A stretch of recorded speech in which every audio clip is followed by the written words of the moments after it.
Hello everyone. Hope everyone is doing well. So today I thought we would talk a little bit about Waza No.1 found within the okinawa-te Te-Kempo-Jujitsu systems. And we all know that when we start out with Waza No.1 that we go into a crescent defense, we do an upward, inward, strike, strike, strike, strike. Now there's many added variations which goes into chokes and throws and takedowns and head spins and all kinds of stuff. But today I'd like to talk about when we come into the crescent defense that this actually being a strike. So when we bring our hands up, I like keeping my hand here to the right here by my solar plexus, middle of my chest, as opposed to way back here. When we do come up with that, this itself could be a strike to the solar plexus. And as we strike to the solar plexus, this hand comes up to underneath the man's chin. So it's 1, 2, 1, 2. And we're doing it more at a close range, as opposed to keeping the crescent way out here.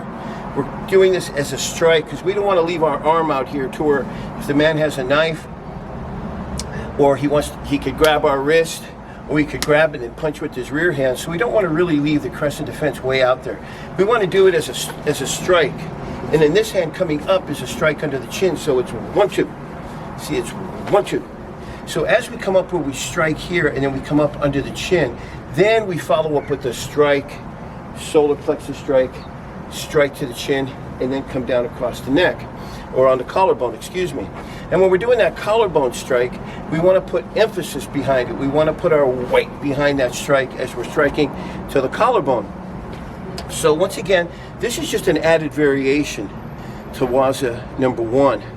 So as we're coming in with the crescent defense, that crescent defense is actually striking across to the solar plexus or to the stomach, and we want to keep our hands here in case this hand here is we need to step out to the side and block and circle to the crotch, or do a double strike to where we're blocking to an arm coming in, or we're blocking to the inside of the arm and then striking to the bicep at the same time.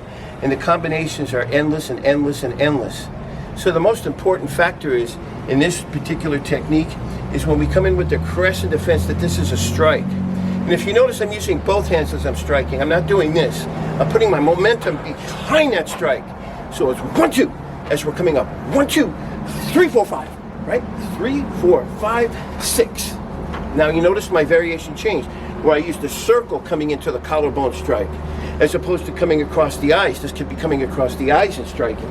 This could be grabbing the top of the hair and striking. But the most important thing is putting your weight behind your technique. When you're doing this, it's putting your weight behind that technique, putting your strength, putting your forward pressure on your opponent. This is a little tidbit today, guys. There's so much more to Waza No.1 and all the Wazas within the Te system. Anyways, take that little bit of what I showed you, work with it, vary it, because you know, as you're here, you got an elbow. As you're coming up, if the man's closing and you've done this strike, you could grab behind the back of his head and come up with an elbow strike to underneath his chin, and then take him around and throw him over. All the best. Keep training, and I'll speak with you soon. Thanks.